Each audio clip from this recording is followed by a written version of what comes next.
Gold, trusted gold buyers. మీరు తాకట్టు పెట్టిన బంగారాన్ని విడిపించి ఈ రోజు ఉన్న మార్కెట్ ధరకు కొనబడను.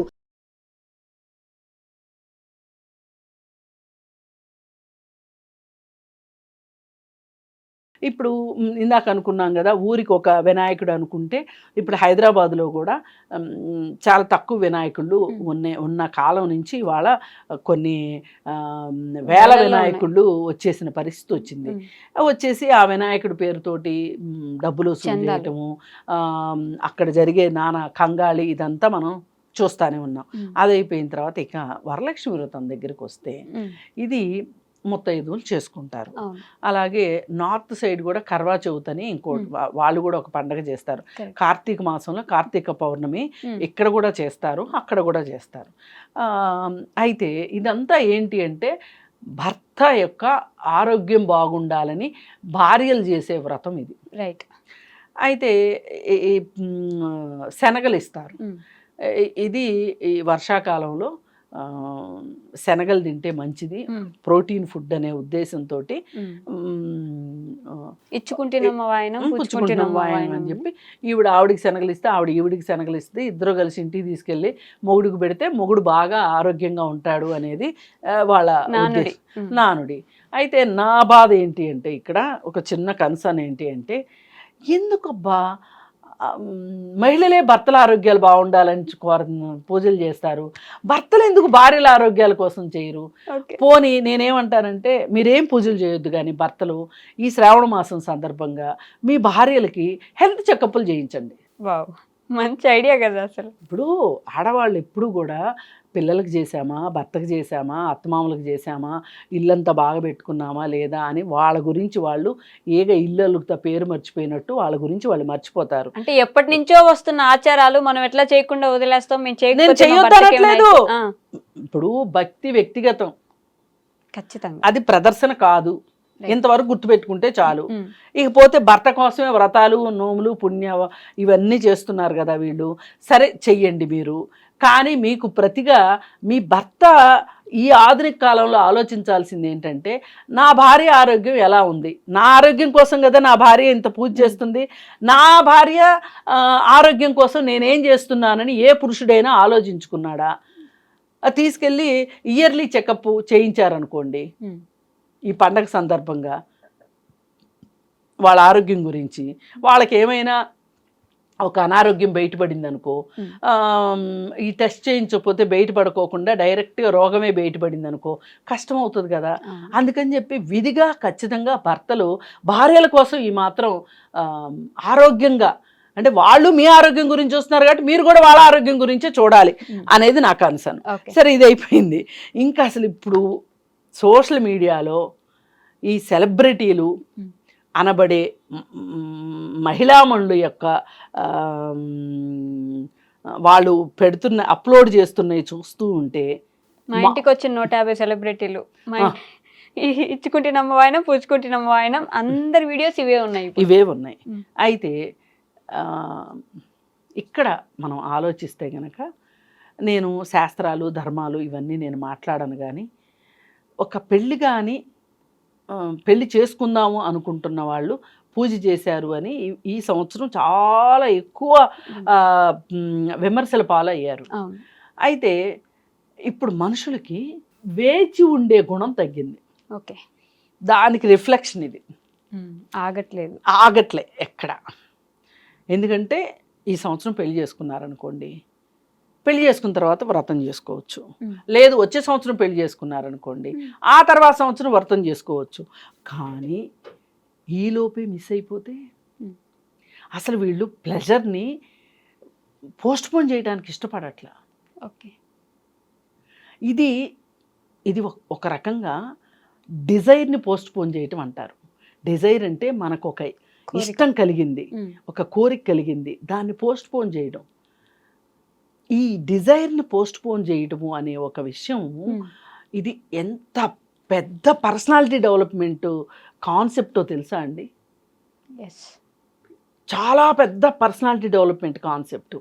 ఒకసారి ఏం చేశారంటే, ఈ పర్సనాలిటీ డెవలప్మెంట్ క్లాసెస్ అది తీసుకునేవాళ్ళు చాక్లెట్లు ఇచ్చారు పిల్లలకి. ఇచ్చి మేము చెప్పే వరకు ఎవరు దాన్ని రేపర్ తీయకూడదు, దాన్ని ముట్టుకోకూడదు, దాన్ని తినకూడదు అని చెప్పి ఎవరైతే అలా ఉంటారో వాళ్ళకి మేము ప్రైజ్ ఇస్తాము అని చెప్పారు. ఓకే. కానీ దాదాపు 80% మంది పిల్లలు చూపులన్నీ చాక్లెట్ మీదే, మనసంతా చాక్లెట్ మీదే. ఎప్పుడు వాళ్ళు ఎస్ అంటారా తినేయాలి అని కొంతమంది పిల్లలు, కొంతమంది అయితే అంతసేపు ఆగలేక తినేసిన పిల్లలు ఉన్నారు. ఓకే. కొంతమంది మాత్రమే, ఒక 20% మంది పిల్లలు మాత్రమే వాళ్ళు చెప్పిన సూచనల ప్రకారం తినకోకుండా ఆగారనమాట. ఇది దేనిని సూచిస్తుంది అంటే వాళ్ళ కమిట్మెంట్ని సూచిస్తుంది. వాళ్ళకి ఒక ఎక్స్పీరియన్స్, వెయిట్ చేయగలిగే కెపాసిటీని బిల్డప్ చేస్తాయి. ఇప్పుడు పులి ఉంది చూసారా, అది వేట కోసం కొన్ని గంటలు మాటు వేస్తాయి.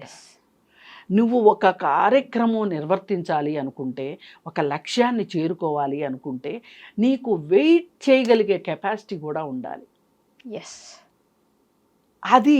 అది ఈరోజు యూత్లో లేదు.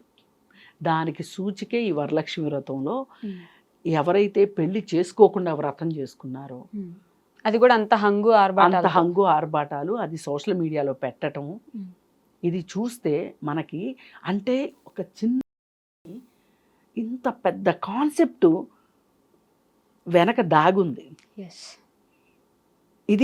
ఇది మన క్యారెక్టర్ని చెప్తుంది.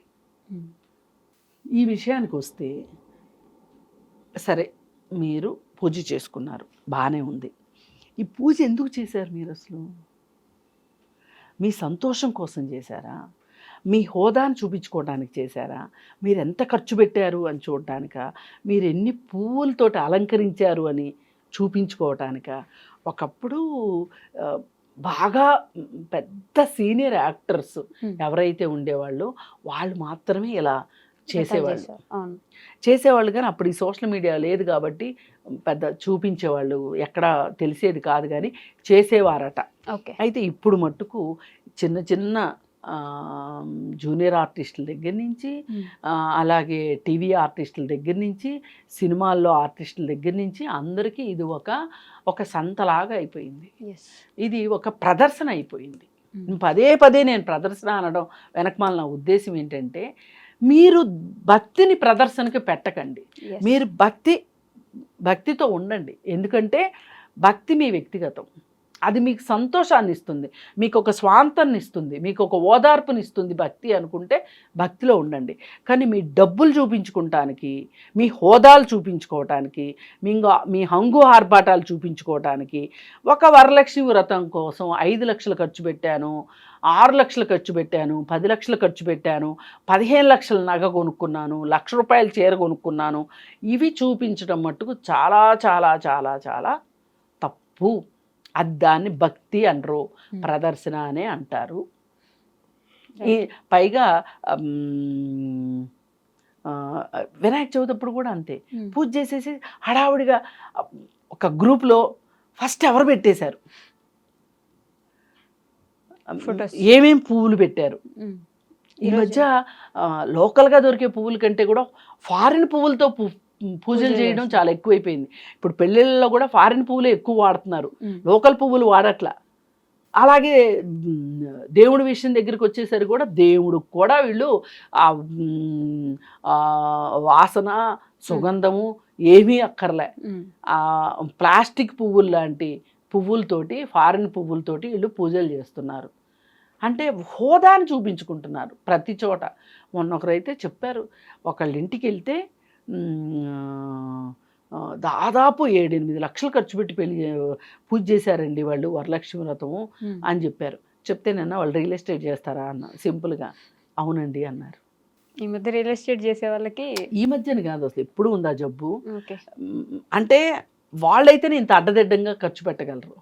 ఫార్మాస్యూటికల్ వాళ్ళు ఒకళ్ళు క్లాస్ 1 కాంట్రాక్టర్స్ అని చెప్పుకుంటారు, క్లాస్ 1గా స్మూత్గా దోపిడీ చేస్తారని అర్థం.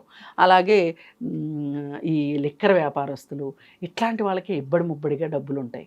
ఇప్పుడు ఒక ఎంప్లాయీ ఉన్నారనుకోండి, ఒక చిన్నపాటి వ్యాపారస్తులు ఉన్నారనుకోండి, ఒక కిరాణా షాప్ మెయింటైన్ చేసే వాళ్ళు ఉన్నారనుకోండి, వాళ్ళకి ఎక్కడి నుంచి వస్తాయి అన్ని డబ్బులు? అందుకని దయచేసి మీ భక్తి వ్యక్తిగతం, భక్తిని భక్తిగా చూడండి.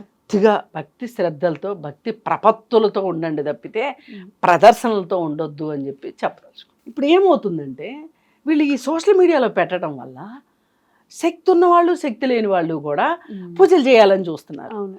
ఇవాళ చాలా కింద స్థాయి వర్గాల్లో కూడా ఈ పూజల ఇది చాలా ఎక్కువైపోయి భరించలేని ఖర్చు ఎక్కువ అవుతుంది. పైగా పనిలో పనిగా ఇంకొక మాట, ఈ బొడ్రాయి పండుగలు అని జరుగుతున్నాయి. అవును. ఈ బొడ్రాయి పండుగలు జరగడం వల్ల ఏమవుతుంది అంటే ఒక్కొక్క ఊరు వాళ్ళు ఒక్కొక్కసారి చేస్తున్నారు. ఆ ఊర్లో వాళ్ళందరూ ఎక్కడెక్కడ ఉన్న పిల్లలు, ఎక్కడ ఉద్యోగాలు చేసే విదేశాల్లో ఉండేవాళ్ళు కూడా వస్తున్నారు బొడ్రాయి పండుగలకి. వచ్చి వాళ్ళు బట్టలు పెట్టుకోవటాలు. సగటున ప్రతి కుటుంబము ఒక బొడ్రాయి పండగకి 50,000 ఖర్చు పెడతారు. ఖచ్చితంగా 50,000 ఖర్చు పెడుతున్నారు. ఈ 50,000 ఖర్చు పెట్టే విషయంలో మా దగ్గర పనిచేసే వాళ్ళు కూడా 30,000 ఖర్చు పెట్టారు. 30,000 ఖర్చు పెడితే నాకు గుండె ఒక్క క్షణం జల్లుమంది. అంతకుముందే ఆ అమ్మాయికి ఏదో అనారోగ్యం ఉంటే నువ్వు చూపించుకోమ్మా అని నేను సలహా చెప్తే, అమ్మ హాస్పిటల్కి వెళ్తే ఈ టెస్ట్ అంటారు, ఆ టెస్ట్ అంటారు, ఈ మందులు అంటారు, ఆ మందులు అంటారు, అమ్మ మా దగ్గర డబ్బులు ఎక్కడున్నాయి అన్నది. అలాంటిది 2 వారాల తర్వాత ఇట్లా బొడ్రాయి పండగకి వెళ్తున్నాము అన్నది. సరే నేను ఎంత సింపుల్గా వెళ్ళి చేసుకొచ్చుకుంటారో అనుకుంటే వచ్చిన తర్వాత అడిగితే ఎంత ఖర్చు అయింది అంటే 30,000 అయింది. 30,000 ఎందుకు అయింది అంటే ఏటను కోసామా, ఆడబొడుచులకు బట్టలు పెట్టామా, అయ్యవారికి డబ్బులు ఇచ్చామా, ఇవన్నీ భోజనాలు పెట్టామా, ఇవన్నీ లెక్కేస్తే 30,000. అమ్మా నువ్వు మా 30,000 గురించి ఎలా మాట్లాడుతున్నావు? మా ఊర్లో ఒక్కొక్కళ్ళు లక్ష ఖర్చు పెట్టారమ్మా, ఎక్కడెక్కడ చుట్టాలని పెళ్ళిళ్ళు చేసినట్టు చేశారమ్మా, అసలు మా ఊర్లో ట్రాఫిక్ జామ్ అయిందని చెప్తుంది ఆ అమ్మాయి నాతోటి. ఎక్కడి నుంచి వస్తుంది ఇది వెర్రి? ఇది భక్తి కంటే భయం ఎక్కువైపోయింది. ఇప్పుడు రాకపోతే మనం ఏం చేస్తారు, అమ్మవారు ఏం చేస్తారు? ఇదంతా మార్కెట్ మాయాజాలం తప్పితే ఏమీ లేదు. అయ్యవారులు చెప్పారని చేయటం, అయ్యవారులు వాళ్ళకు వచ్చే దక్షిణాల కోసం వాళ్ళు చెప్తారు.